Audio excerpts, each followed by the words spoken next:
여러분 안녕하십니까. 만화임 뉴스입니다. 자, 여러분, 법은 상식입니다. 독일의 법학자인 엘리 네커는 말이죠, 법은 도덕의 최소한이다, 이렇게 이제 말을 했는데요. 이 말은 법도 도덕의 일부라는 뜻을 가지면서도요, 법은 그 도덕 중에서 인간의 삶의 관계에서 필수적인 것을 강제한 규정을 의미한다, 이렇게 볼 수 있습니다. 그러므로 말이죠, 법은 아주 특별한 것이 아니라 우리 생활과 밀접한 관계가 있고요, 상식이라는 것입니다. 참고로 도덕은 말이죠, 양심의 통제를 받지만은 법은 권력의 통제를 받습니다, 여러분.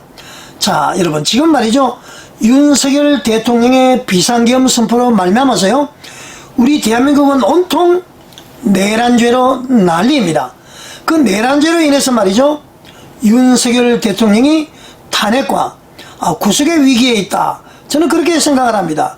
자, 여러분, 우리가 우선 한 가지 아셔야 될 것은요, 자꾸 군합발로 신성한 국회에 들어왔다, 이렇게 비판을 하는데요, 여러분, 그거 그렇게 말씀하시면 안 됩니다. 계엄이 선포되면 말이죠, 당연히 군인들이 입법, 행정 및 심지어 사법권까지 통제하는 것 아닙니까? 물론 입법을 완전히 국회를 완전히 통제할 수는 없는 것은 사실입니다. 자, 물론 여러분 말이죠, 5.16 혁명, 12.12 쿠데타로 인해서 군부와 관련된 트라우마가 있는 것은 제가 알겠지만은, 이 앞으로 이제 그런 무시한 말은 안 했으면 좋겠습니다. 군합발 하지 마세요. 비상계엄이 선포되면은 당연히 아까도 얘기했지만은 군인들이 관여하는 것은 당연한 것 아닙니까, 여러분? 자, 그러면 말이죠, 윤석열 대통령의 비상계엄이 말이죠, 내란이고 윤 대통령에게 적용되는 제목이 내란죄가 맞습니까, 여러분? 만약에 윤 대통령의 혐의가 내란이나 외환의 죄가 아니라면 윤 대통령은 헌법 제84조에 따라서 재직 중에 형사상의 소출을 받지 않습니다. 자, 만약 내란죄로 기소를 했는데 법원에서 말이죠, 내란죄가 무죄가 되면은 어떻게 하실 겁니까? 자, 제가 볼 때 윤석열 대통령의 비상계엄 선포는요, 내란이 아니고 또 그 비상계엄 선포로 말미암아서 파생된 행위로 인해서 그 행위가 내란죄가 될 수 없다, 저는 그렇게 생각을 합니다. 제가 서두에서 법은 상식이라고 하지 않았습니까, 여러분? 자, 여러분, 국어사전에는요, 내란은 나라 안에서 정권을 차지할 목적으로 벌어지는 큰 싸움, 이렇게 정의가 되어 있습니다. 그리고요, 내란죄는 어떻게 되어 있는지 아십니까?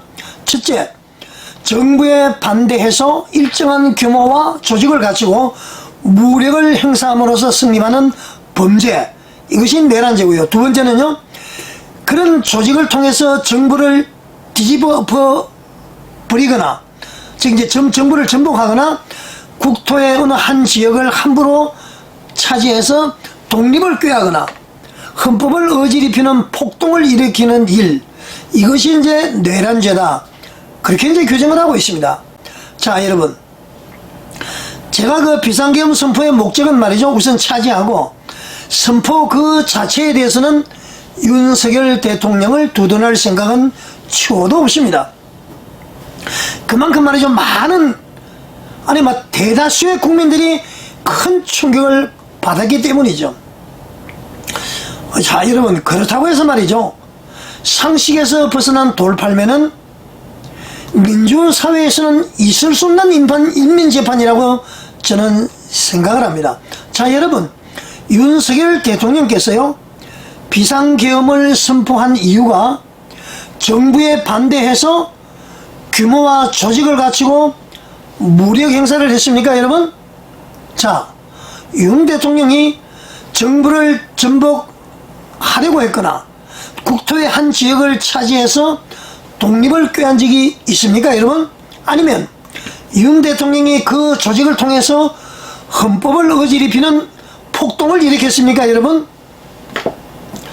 자, 여러분, 윤석열 대통령이 근본의 그 비상계엄을 선포를 하고 말이죠, 방금 제가 위에서 언급한 행위, 즉 국어사전에서 내란과 내란죄에 대해서 규정한 그 행위를 했습니까? 안 했습니까? 안 했잖아요, 여러분. 그런데 왜 내란이라고 규정하고 내란죄로 처벌을 하려고 합니까?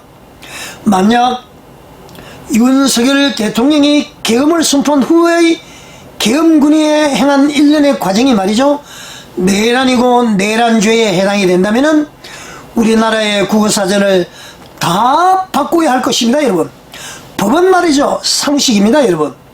아무리 그 사람이 밉다고 해서 내란죄를 덮어 씌우는 것은 온당한 것이 아니다, 저는 그렇게 생각을 합니다.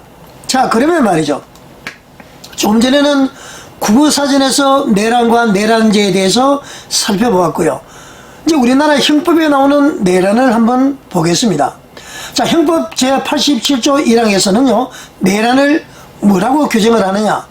대한민국 영토의 전부 또는 일부에서 국가 권력을 배제하거나 국헌을, 우리나라의 법의 아주 제일 큰 규범이죠. 헌법을 이야기합니다.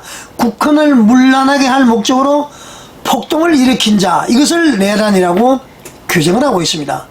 자, 그러면은 말이죠, 이 91조에서는 더 설명이 나와 있습니다. 국헌문란의 정의를 말이죠, 이렇게 규정을 합니다. 국헌문란이라는 것은 헌법 또는 법률에 정한 절차에 의하지 아니하고 헌법 또는 법률의 기능을 소멸시키는 것이 국헌을 문란한 것이다, 이렇게 이야기를 합니다. 그 다음에 자, 여기서요, 그러면은 윤석열 대통령이 국무회의의 심의를 거치도록 되어 있는데요, 만약에 심의를 거치지 않고 했으면은 이 과정이 문제가 될 수가 있습니다. 두 번째, 국헌문란의 정의는요, 헌법에 의해서 설치된 국가기관을 강압에 의해서 전복 또는 그 권력 행사를 불가능하게 하는 것이 바로 국헌문란이다, 이렇게 얘기를 했습니다. 자, 그러면 말이죠, 공통적인 것은 헌법 또는 법률에 정한 절차에 의하지 않고 헌법 또는 법률의 기능을 소멸을 시키고, 또는 헌법에 의해서 설치된 국가기관, 즉 국회 같은 경우 강압에 의해서 전복 또는 그 권능 행사를 불가능하게 하는 것이 국헌문란이라고 했는데요, 반드시 국헌문란이 사유에 따라서 폭동을 일으킬 때에 내란죄가 성립이 되는 것입니다. 자, 여러분, 국회 권능 행사를 불가능하게 했습니까? 대통령의 비상계엄 선포에 대해서 즉각 해제해달라고 결의를 했습니다. 권능 행사를 했습니다. 그리고요, 헌법 또는 법률에 정한 절차에 대통령 헌법에서는 비상계엄을 선포할 수 있다라고 헌법 규정은 되어 있습니다. 하위법은 어떻게 되는지 몰라도 말이죠, 만약에 국무위원들의 부서를 해야 되고 이런 것은 이제 하위법령이죠. 그걸 안 지켰으면은 그에 따른 처벌을 받으면 되는 것입니다. 지금 그 국무총리를 비롯해서 답변하는 것을 보면은 아마 그런 과정이 좀 누락이 되었거나 세심하지 못했던 것은 맞는 것 같습니다. 그렇다면서 그 세심하지 못했다고 해서 내란죄가 성립이 됩니까? 폭동이 없었는데요. 그리고 기능을 마비시키지는 않았는데요. 완전한 폭력을 행사했습니까? 그런 거 폭력으로 볼 수가 없습니다. 자, 여러분, 다시 이제 풀어서 설명을 하면은, 윤 대통령이 국가 권력을 배제하거나 국헌을 문란케 할 목적으로 폭동을 일으켰습니까? 아니면 100번 양보해서 설령 대통령이나 계엄군들이 말이죠, 헌법과 법률을 무시하고 헌법이나 법률의 기능을 소멸시켰거나 아니면 국가기관을 전복했거나 아니면 그 권능 행사를 불가능하게 하는 죄를 지으면서요, 폭동을 일으켰습니까? 여러분, 아니잖아요. 폭동은 없지 않았습니까, 여러분? 자, 제가 볼 때 이 국헌문란의 죄는 말이죠, 각도에 따라서 다르게 보일 수 있습니다. 그리고 헌법 제77조 3항은 이런 규정이 있습니다. 비상계엄이 선포된 때에는 법률이 정하는 바에 의해서 영장제도, 언론, 출판, 집회, 결사의 자유, 그리고 정부나 법원의 권한에 관해서 특별한 조치를 할 수 있다, 이런 규정이기 때문에 절대로 말이죠. 국회 뭐 여러 기관에 갔다고 해서 내란으로 볼 수가 없습니다. 내란이 아니기 때문에 내란죄가 성립될 수 없다. 저는 그렇게 생각을 합니다. 이것이 법 그대로 저는 해석을 하고 생각을 하는 것입니다. 자, 그래도 말이죠. 윤석열 대통령에게 내란이나 뇌란죄를 적용하면은 아까 이야기한 국어사전도 손질해야 되는 것처럼 형법도 손질해야 됩니다. 법은 말이죠. 엄격하게 문헌적으로 해석하고 집행을 해야지 포괄적으로 해석하고 집행을 하면은 그것이 바로 고무줄법이 되는 것입니다. 그 결과가 말이죠. 바로 이재명 대표의 위정교사죄에 대한 무죄 판결 아닙니까? 전 국민들의 공분을 사고 있는 건 아닙니까, 여러분? 아니, 위정을 한 사람은 위정죄로 500만 원 벌금을 선고받았는데 그 교사한 사람은 무죄다. 이게 말이 됩니까, 여러분? 그래서 법이라는 것은 말이죠. 엄격하게 문헌적으로 해석하고 집행을 해야 된다. 저는 그렇게 생각을 합니다. 윤석열 대통령이 아무리 미워도 말이죠. 그렇게 하는 것은 아니다. 저는 그렇게 생각합니다. 저는 국어사전과 형법에 나온 것 그대로 해석해서 드리는 말씀인 것입니다. 다만 말이죠. 헌법 제77조 1항에 따라서 계엄 선포의 조건이 충족되었는지의 여부, 또 제4항에 따라서 계엄을 선포하고 말이죠. 국회의 지시 없이 통보했는지의 여부, 또 5항에 따라서 말이죠. 국회의 해제 요구에 대해서 해제되었는지의 여부에 따라서 윤석열 대통령에게는 직권남용 또는 직무유기의 책임은 물을 수 있다. 그렇게 생각을 합니다. 물론 이제 다른 법령도 생각해 볼 수가 있겠지만 말이죠. 만약 이 죄가 성립이 되면은 헌법 제84조에 따라서 퇴임 후에 형사상의 소추를 받으면 되는 것입니다. 자, 여러분. 금번 그 비상계엄 선포로 말미암아서 말이죠. 수사기관이 검찰, 경찰, 공수처를 비롯해서 세 곳 아닙니까? 자, 여러분, 이거 완전히 중구난방 아닙니까, 이거? 교통정리도 안 되고 있습니다. 김용년 국방부 장관이 구속이 되었는데도 말이죠. 공수처가 또 구속영장을 청구하는 해프닝이 있었습니다. 기각이 되었죠. 그리고 법령에 따르면 공수처가 말이죠. 검찰이나 경찰이 수사 중인 사건에 대해서도 이첩을 하라 그러면은 이첩을 하도록 되어 있습니다. 경찰을 향해서 이첩을 하라 그러니까 경찰이 이첩을 안 하고 있습니다. 자, 여러분. 누가 이렇게 만들었습니까? 수사기관 조사도 법을 안 지키고 있습니다, 여러분. 누가 이렇게 만들었습니까? 누가 국가를 이렇게 엉망진창으로 법 집행이 되도록 했습니까? 자, 여러분, 바로 더불어민주당 아닙니까? 국정원에서 말이죠. 간첩 국가 전복 사건 이런 수사도 지금 국정원에서 못하고 있습니다. 자, 여러분.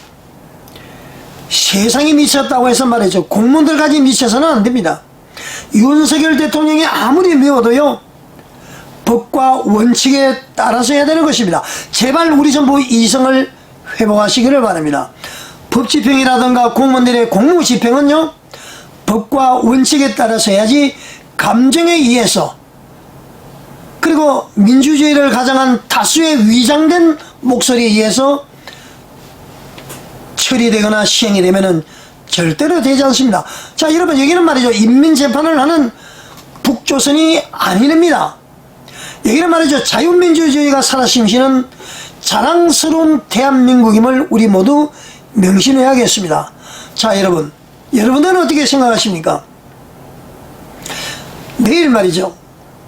광화문 이선만 광장에서 탄핵 반대 총결의가 대한민국 국민혁명운동본부 주관하에 이루어집니다.